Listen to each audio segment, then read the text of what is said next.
जय श्री राधे, जय श्री कृष्ण, जय श्री सिया राम भगवान जी की। मंदिर श्री बंसी वाले महात्मा यूट्यूब चैनल की ओर से हम आप सभी भक्तों का हार्दिक अभिनंदन करते हैं।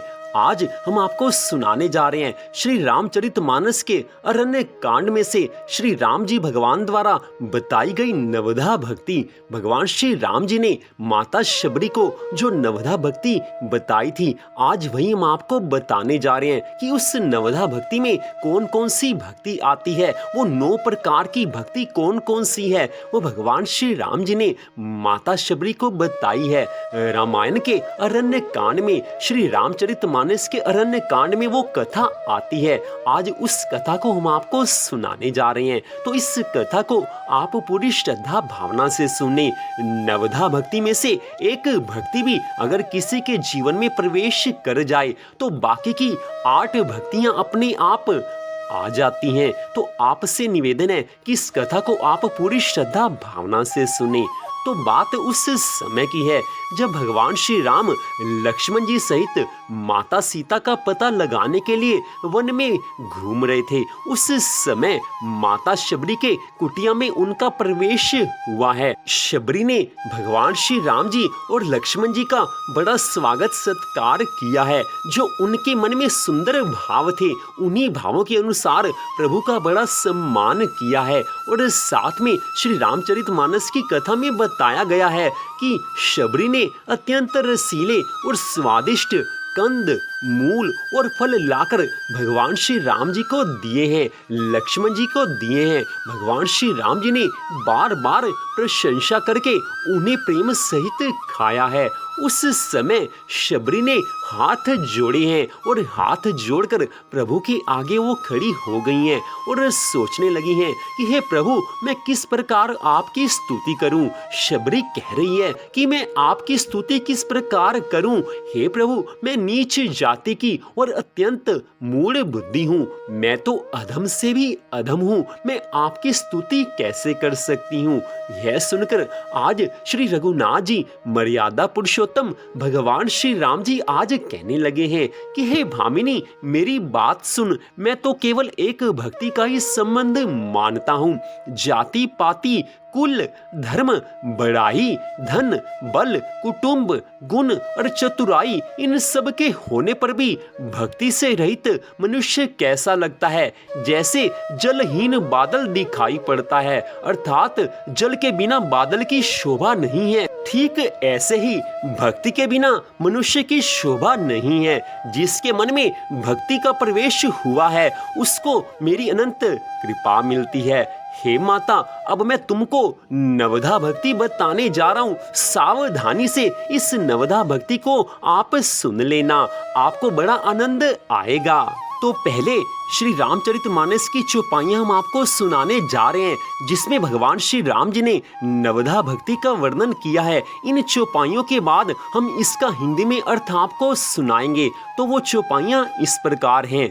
प्रथम भक्ति संतन कर संगा, दूसरी रति मम कथा प्रसंगा, गुरपद पंकज सेवा, तीसरी भक्ति अमान, चौथी भक्ति मम गुणगन, करई कपट तजी गान, मंत्र जाप मम दृढ़ विश्वासा, पंचम भजन सो वेद प्रकाशा, छठ दम सील बिरति बहु कर्मा, निरत निरंतर सज्जन धर्मा, सातम सम मोहि मय जग देखा, मोते संत अधिक करी लेखा, आठम जथा लाभ संतोषा, सपने हूँ नहीं देखई पर दोषा, नवम सरल सब सन छल हीना, मम भरोस ही हर्ष न दीना, नवमहु एकौ जिनके होई, नारी पुरुष सचराचर कोई।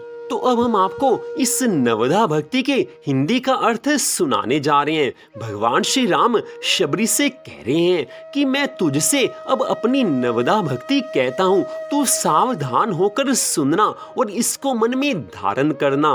पहली भक्ति है संतों का सत्संग, दूसरी भक्ति है मेरे कथा प्रसंग में प्रेम, मेरी कथा में प्रेम होना, तीसरी भक्ति है अभिमान रहित होकर सदगुरु महाराज के चरण कमलों की सेवा करना।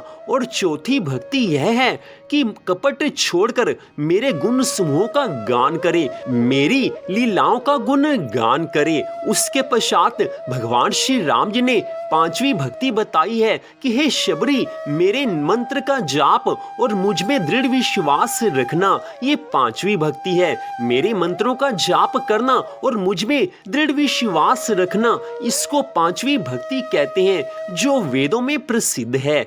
छठी भक्ति है इंद्रियों का निग्रह, शील अर्थात अच्छा स्वभाव और अच्छा चरित्र, और साथ में भूत कार्यों से वैराग्य और निरंतर संत पुरुषों के धर्म में लगे रहना। संत पुरुष जैसा अपना आचरण रखते हैं वैसा ही आचरण रखना, ये छठी भक्ति है। और हे माता, सातवीं भक्ति है कि जगत भर को समभाव से मुझ में ओतप्रोत राममय देखना और संतों को मुझसे भी अधिक करके मानना, संतों को मुझसे भी अधिक मानना, संत महात्माओं के पास जाकर उनसे कथा सुनना, ये सातवीं भक्ति है।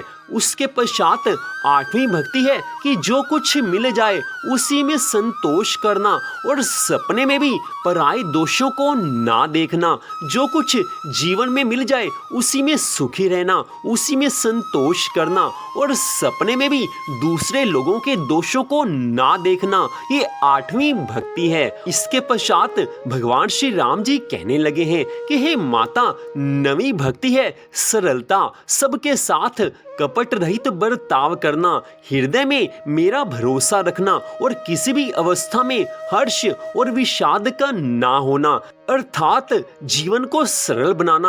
अपने जीवन में कभी भी किसी के साथ कपट, किसी के साथ धोखा नहीं करना, भगवान पर विश्वास करना और खुशी में या दुख में समभाव से रहना, ये नौवीं भक्ति भगवान ने बताई है। और साथ में भगवान श्री राम जी कहने लगे हैं कि हे माता, इन नवों भक्तियों में से जिनके एक भी होती है, वो स्त्री पुरुष जड़ चेतन कोई भी हो, हे माता, मुझे वही अत्यंत प्रिय है। फिर हे माँ, आप में तो सभी प्रकार की भक्ति समाई हुई है।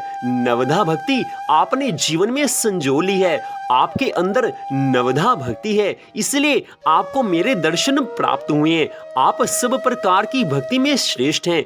आपने नवधा भक्ति को अपने जीवन में अपनाया हुआ है, इसलिए आपको हमारा दर्शन हुआ है।